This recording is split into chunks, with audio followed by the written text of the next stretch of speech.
Nossa série de novembro é sobre salmos, e salmos são canções, são poesias inspiradas por Deus. Então hoje eu quero começar com uma poesia também, já que o Sérgio está na comissão de culto hoje. O Sérgio é metido a poeta, né? De vez em quando escreve algumas coisas também. Queria começar com uma poesia que tem a ver com a época do ano que a gente está vivendo. Não é minha, é de Roberto Pompeu de Toledo e se chama O Tempo. Ela não é palavra de Deus, mas ela traz algumas verdades. Ele diz assim: quem teve a ideia de cortar o tempo em fatias, a que se deu o nome de ano, foi um indivíduo genial.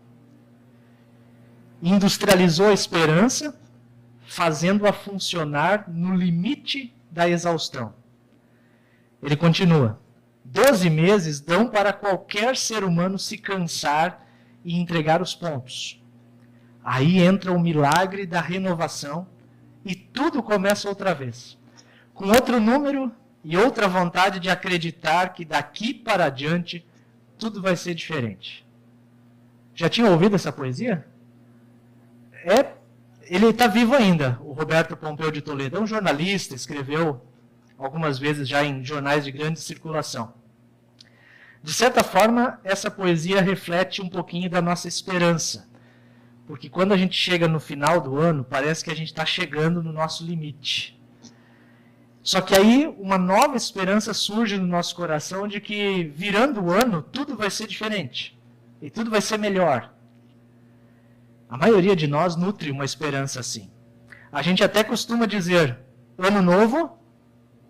Olha aí, todo mundo sabe esse ditado, né? Ano novo, vida nova. A gente deseja virar a página dos erros, virar a página das culpas e escrever uma história diferente. Só que depois de algumas pessoas terem experimentado já algumas dezenas de viradas de ano, não estou falando das primeiras, né, da vida, mas algumas dezenas de anos que já viraram, a gente vai se dando conta que o tempo está passando e em muitas coisas nós não estamos mudando. A gente alimenta a esperança de mudar, mas na prática a gente não muda. E eu arrisco dizer que em grande parte as coisas não mudam porque nós depositamos a esperança apenas na troca de calendário. Como se a virada de ano fosse mágica ou milagrosa. Vai virar o ano e tudo vai se fazer novo. Só pelo fato de ser um ano novo, a vida deveria ser nova também. Porque a gente sempre quer ser melhor, né? Quer ser um pai melhor, um esposo melhor, um filho melhor, um melhor profissional, um melhor cristão. Só que os anos vão passando e a gente corre o risco de carregar um peso muito grande quando a gente percebe que em muitas áreas da nossa vida nós não nos tornamos melhores. Às vezes até piores. E a gente vai se sentindo culpado. Por isso, nosso tema hoje é lidando com a culpa. De alguma forma, alguma culpa a gente sempre carrega. A gente se sente culpado por algumas coisas. E a gente precisa aprender a lidar com essas culpas, porque as culpas podem nos sufocar. A gente ouviu o Salmo 51, que é um salmo de Davi, e as palavras desse salmo são bastante pesadas. Porque o salmo é, na verdade, uma grande expressão de arrependimento, de alguém que está sentindo na pele o peso da culpa. O coração de Davi, ele está carregado de culpa, e ele verbaliza isso. E a gente percebe no salmo alguns dos efeitos da culpa. O primeiro deles são os pensamentos acusadores. Quando a gente se sente culpado, vem esses pensamentos. No versículo 13 ele diz: o meu pecado está sempre diante de mim. Esse erro que eu cometi fica perseguindo os meus pensamentos. A minha mente está confusa. A minha consciência me acusa. Me tira o sono. E me faz lembrar de tudo que eu fiz de errado. Que eu nem queria fazer, mas fiz. Além disso, a culpa gera também tristeza e abatimento. Porque em certa altura do salmo ele diz: devolve, torna a dar-me a alegria e a felicidade. Porque o sentimento pesado de culpa sobre Davi foi drenando a sua alegria. Foi drenando a satisfação que ele tinha na vida.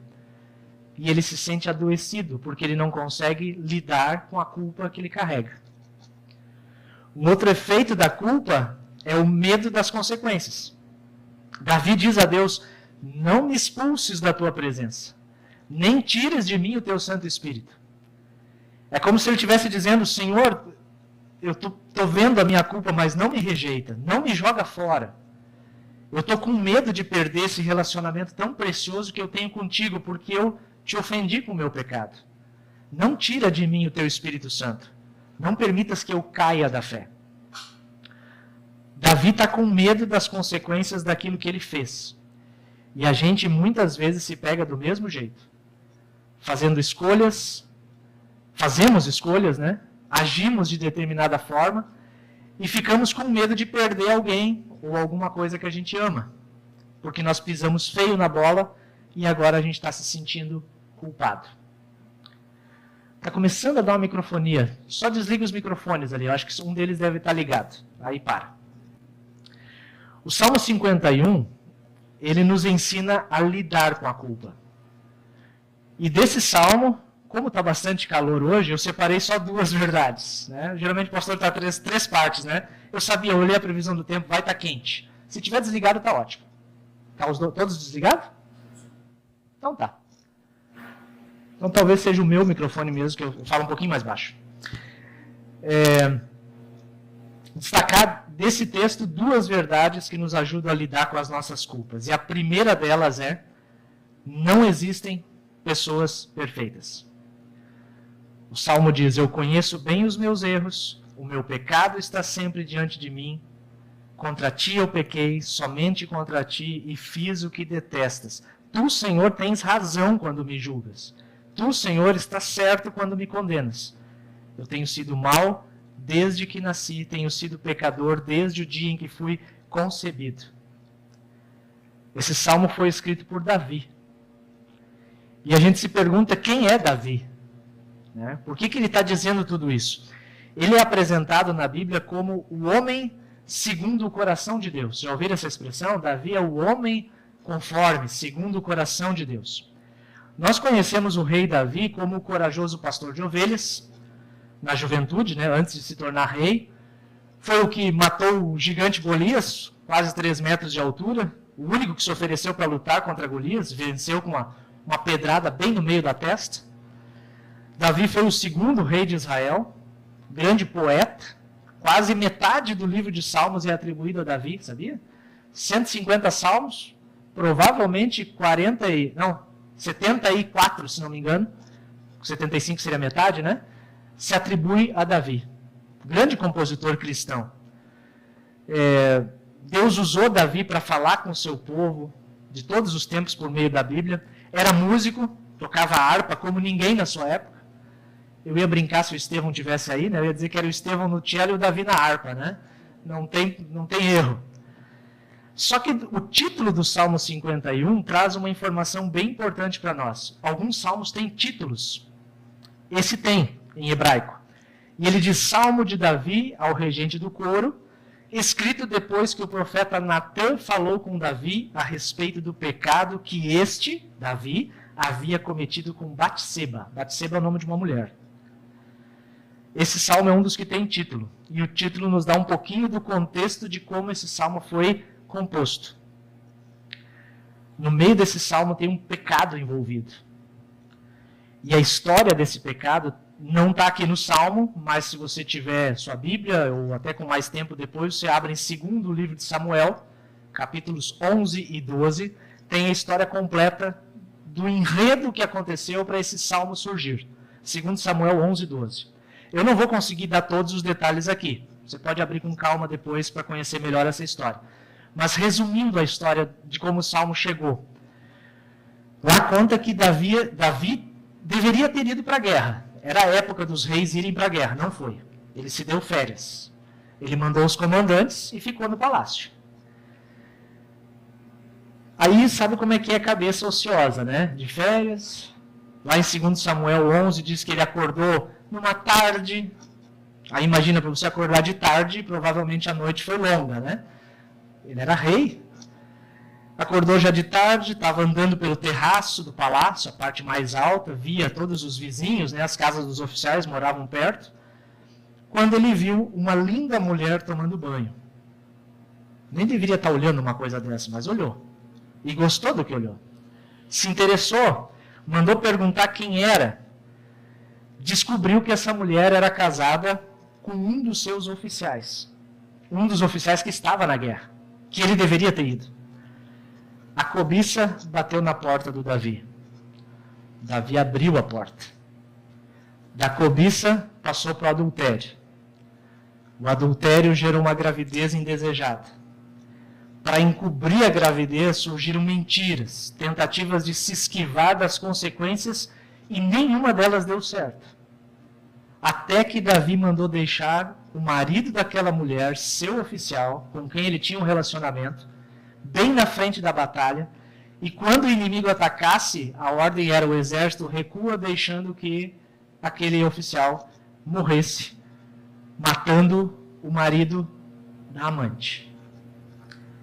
E aí a gente percebe Davi, o homem segundo o coração de Deus, como um adúltero, um mentiroso, um assassino, um traidor. Eu vou baixar meu microfone antes que ele dê mais barulho aí para vocês. É um pouco assustador ver Davi assim, né? O que Davi está fazendo é uma confissão. Ele tentou esconder tudo isso e por um ano, diz a Bíblia. Olha que levou tempo, né? Por um ano parece que tudo estava tranquilo. Até que Deus enviou o seu profeta para falar com Davi, o profeta Natã. E de um jeito muito sábio, o profeta fez o próprio Davi cair em si mesmo e confessar o seu erro. E aí é nesse contexto que surge o Salmo 51. Davi está confessando, ele reconhece que não foi só um erro cometido, mas ele diz mais, o meu coração é mau. Ele não é pecador porque ele caiu em pecado, mas ele caiu em pecado porque é um pecador, desde o ventre da mãe. E isso é uma verdade profunda e que é fundamental reconhecer. Não existe nenhuma pessoa perfeita aos olhos de Deus. O pecado é algo que está dentro de nós e precisa ser controlado. Porque quando ele assume as rédeas da nossa vida, quando o pecado assume o controle da nossa vida, as consequências são terríveis. Davi não é diferente de nenhum de nós. Talvez nós não tenhamos cometido os mesmos pecados de Davi, mas nós temos o potencial dentro de nós para cometer estes e outros, quem sabe até piores. E se nós queremos experimentar uma vida nova, o primeiro passo é o arrependimento. O primeiro passo é o reconhecimento de que em nós não há potencial para uma vida nova. O que Deus espera da gente não é perfeição. Às vezes os cristãos se enredam com isso, né? A gente acha que Deus está esperando que eu seja perfeito. Deus não quer que eu seja perfeito. Ele deseja que a nossa ficha caia e que a gente diga, Senhor, eu errei. Senhor, eu estou perdido. Eu preciso de Ti. E aí o Salmo nos ensina a segunda verdade. Que todos nós precisamos da graça de Deus. É por causa do Teu amor, ó Deus, que eu estou te pedindo misericórdia. É como se Davi estivesse dizendo, Deus, para mim não tem mais jeito. Eu estou olhando para mim e eu não consigo. Eu preciso de Ti, preciso da Tua graça. Eu não mereço, eu não fiz o que é correto. Só que quando a gente se percebe culpado, o mais comum é a gente querer fazer alguma coisa para que de alguma forma a gente consiga compensar aquela atitude errada, né? Aquela palavra que foi dita de um jeito ruim, aquela situação que a gente não consegue voltar atrás. A gente sempre imagina uma balança e se eu errei, eu quero fazer algo para compensar e nivelar a balança. Não são poucas as vezes que a gente segue a vida guiados por sentimentos de culpa. Por exemplo, mães e pais que passam muito tempo fora de casa e sentem que deveriam dar mais atenção aos filhos, mas não conseguem por causa da sua rotina. E aí a gente vê vários exemplos de pais assim que para tentar suprir aquela necessidade, enche os filhos de presente, e que no fim não é para o filho aproveitar, mas é para aliviar a culpa que o pai e a mãe carregam porque não conseguem ficar perto do filho. Já viram situações assim, né? É só um exemplo bem simples. Uma vida guiada por sentimento de culpa normalmente é uma vida egoísta, porque a gente só quer resolver o problema que está dentro do meu coração. Queremos aliviar o sentimento que corrói a alma. E às vezes a gente nem avalia se a conduta vai ser boa ou não para o outro. E o Davi está nos ajudando a pensar nisso porque ele não está querendo compensar. Talvez ele até tenha tentado, muitas vezes ao longo desse 1 ano. Só que nenhuma das formas que ele tentou foi eficaz. Até que ele chega no fundo do poço e reconhece que o pedido de perdão não está alicerçado em nada que ele possa fazer. Mas é por causa do teu amor, ó Deus. É por causa da tua grande compaixão. Eu não tenho nada a oferecer a Deus. Eu só me apego no teu amor. Eu recorro à tua compaixão. E isso é a graça maravilhosa de Deus. É o reconhecimento de que eu não tenho nada para oferecer a Deus, mas Deus me oferece tudo por meio de Jesus, o nosso Salvador. É interessante, pela lei daquela época, onde vivia o rei Davi e a Batseba, tanto o homem como a mulher que cometesse adultério deveriam ser mortos. Deveriam perder a vida. Mas Davi não precisa morrer pelo pecado que cometeu. Nós não precisamos morrer pelo nosso pecado. Deus entregou o seu filho perfeito para morrer no lugar de Davi, para morrer no meu lugar, para morrer no teu lugar. Porque quem paga o preço é Jesus. Ele leva sobre si o adultério, o assassinato, a mentira, a traição e tantos outros pecados, do jeito que ele se manifesta na nossa vida. Existe perdão e recomeço para Davi. Deus escolheu apagar o seu pecado. Apagar com o sangue de Jesus. Por isso ele é um homem segundo o coração de Deus. Não é porque ele é perfeito, mas porque ele reconhece o seu pecado e porque ele confia naquele que é perfeito no nosso lugar. Ele confia na graça maravilhosa de Jesus. O perdão que só Jesus pode nos dar é capaz de direcionar os nossos olhos para o recomeço. Enquanto eu procurar em mim alívio para as frustrações dessa vida, meus relacionamentos vão sofrer, muitas vezes, com o meu jeito de lidar com as minhas culpas. Mas Deus diz por meio do Davi: ó Deus, o meu sacrifício é um espírito humilde, tu não rejeitarás um coração humilde e arrependido. Em algumas traduções diz quebrantado. E é isso que Deus espera da gente. Não é perfeição, mas é um coração quebrantado, humilde, arrependido. E se isso acontecer a cada dia do ano novo que logo vai começar, eu tenho certeza que você consegue experimentar sim uma vida nova. Nova no melhor sentido da palavra. Uma vida renovada. Cada dia do próximo ano, a gente vai precisar se colocar diante de Deus e dizer: Senhor, eu não mereço, eu errei, mas eu preciso de Ti. Isso no dia 1º de janeiro. No dia 2 de janeiro, você de novo, quando acordar, diz: Senhor, eu não mereço, eu errei, mas eu preciso de Ti. Dia 3 de janeiro, diz a mesma coisa. Essa sequência vai fazer você experimentar uma vida nova. Porque a gente não pode colocar a esperança na renovação do calendário. Mas a gente coloca a nossa esperança no Calvário. No que Jesus conquistou para nós no Calvário. No perdão que Ele nos dá. Para refletir e praticar, uma pergunta e 2 afirmações.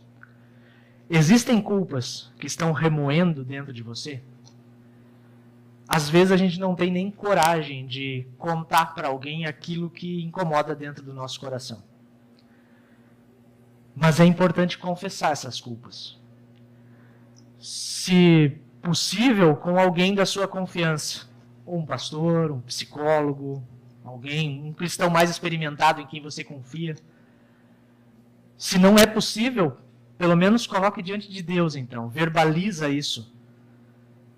Porque viver com a culpa faz muito mal. Faz mal para a gente. Faz mal para quem está perto da gente. Se a culpa está remoendo dentro da gente, a gente precisa confessar, precisa buscar ajuda. O próprio culto, ele é terapêutico nesse sentido. Porque a cada vez que a gente se encontra, a gente confessa o nosso pecado. E a gente ouve aquele em nome de Deus dizendo, fique em paz. Teu pecado, inclusive aquele que você não tem coragem de contar para ninguém, também esse está perdoado. Como Jesus dizia, vá em paz e não peques mais. 2, nós não somos perfeitos. E já que a gente não é perfeito, a gente precisa aprender a lidar com o nosso pecado. Controlando ele quando conseguir fazer isso. Quando já tiver acontecido, confessando o pecado. Essa é a maneira bíblica de lidar com o pecado. A gente controla. Está lá dentro. Né? A vontade e o ímpeto a fazer o que não deve vai brotar. E a palavra de Deus vai nos segurando, vai nos controlando. Quando isso extrapolou, não adianta tentar esconder. A melhor ferramenta, o melhor tratamento para o pecado é confessá-lo, admiti-lo, reconhecê-lo e dizer, Senhor, eu não sou nada, Tu é tudo. Porque Jesus comprou o nosso perdão e Ele pagou o preço da nossa justiça. Nós não somos justos, Jesus é.